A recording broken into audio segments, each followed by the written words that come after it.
সংসদ সদস্যদের মুখে এক সময় নির্বাচনী এলাকার উন্নয়নের প্রতীক হিসেবে সড়ক, সেতু, কালভার্ট, হাসপাতাল কিংবা বিদ্যুৎ প্রকল্পের দাবি বেশি শোনা যেত। কিন্তু গেল এক দশকে সে চিত্র অনেকটা বদলে গেছে। এখন অনেক রাজনৈতিক নেতা ও স্থানীয় প্রভাবশালী মহলের কাছে একটি বিশ্ববিদ্যালয় প্রতিষ্ঠা উন্নয়নের সবচেয়ে দৃশ্যমান প্রতীক হিসেবে বিবেচিত হচ্ছে। আর তাই এখন অনেক এমপি বিশ্ববিদ্যালয় চান বলে মনে করেন শিক্ষাবিদরা। এরই মধ্যে জাতীয় সংসদের নবনির্বাচিত সংসদ সদস্যদের মধ্যে অনেকেই নিজ নিজ এলাকায় উচ্চশিক্ষা প্রতিষ্ঠান স্থাপনের দাবি তুলেছেন।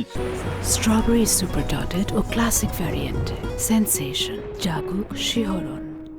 বিদ্যমান পরিস্থিতিতে নতুন বিশ্ববিদ্যালয় প্রসঙ্গে ঢাকা বিশ্ববিদ্যালয়ের আন্তর্জাতিক সম্পর্ক বিভাগের অধ্যাপক ডক্টর মোহাম্মদ তানজিম উদ্দিন খান বলেন, মূলত রাজনৈতিক অর্থনৈতিক স্বার্থ বিবেচনায় নিজেদের ব্যক্তিগত প্রভাব সুসংহত করতেই সংসদ সদস্যদের অনেকেই বিশ্ববিদ্যালয় স্থাপনের দাবি তুলে থাকেন। কারণ নতুন প্রতিষ্ঠান মানেই নতুন অবকাঠামো নির্মাণ ও নতুন জনবল নিয়োগের সুযোগ। কিন্তু এভাবে বিশ্ববিদ্যালয় নির্মাণ উচ্চশিক্ষার জন্য লাভজনক হয় না, বরং আরও সংকট বাড়ায়।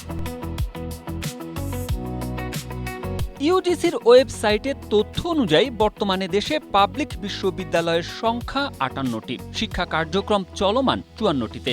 এসব উচ্চশিক্ষা প্রতিষ্ঠানের মধ্যে চাঁদপুর বিজ্ঞান ও প্রযুক্তি বিশ্ববিদ্যালয়, হবিগঞ্জ কৃষি বিশ্ববিদ্যালয়, পিরোজপুর বিজ্ঞান ও প্রযুক্তি বিশ্ববিদ্যালয়, কুড়িগ্রাম কৃষি বিশ্ববিদ্যালয়, নওগাঁ বিশ্ববিদ্যালয়, বগুড়া বিজ্ঞান ও প্রযুক্তি বিশ্ববিদ্যালয়ের কার্যক্রম ভাড়া ভবনে চলছে বলে জানা গেছে। আবার 14টি বিশ্ববিদ্যালয়ে কোনো অধ্যাপক নেই, 4টিতে অধ্যাপক সংখ্যা 5 জনের কম। 25টি বিশ্ববিদ্যালয়ে রয়েছে ল্যাব সংকট।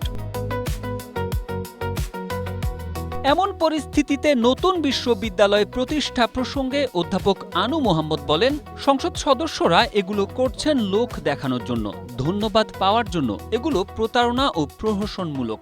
অনেকগুলো পাবলিক বিশ্ববিদ্যালয়ের নিজস্ব ভবন নেই, ক্যাম্পাস নেই, পাঠদানের ভালো জায়গা নেই। অপরিকল্পিতভাবে নতুন নতুন বিশ্ববিদ্যালয় অনুমোদন মানে পুরনো সমস্যার সঙ্গে নতুন সমস্যা সৃষ্টি করা। এসব তথ্য তুলে ধরে প্রতিবেদন প্রকাশ করেছে দৈনিক বণিক বার্তা।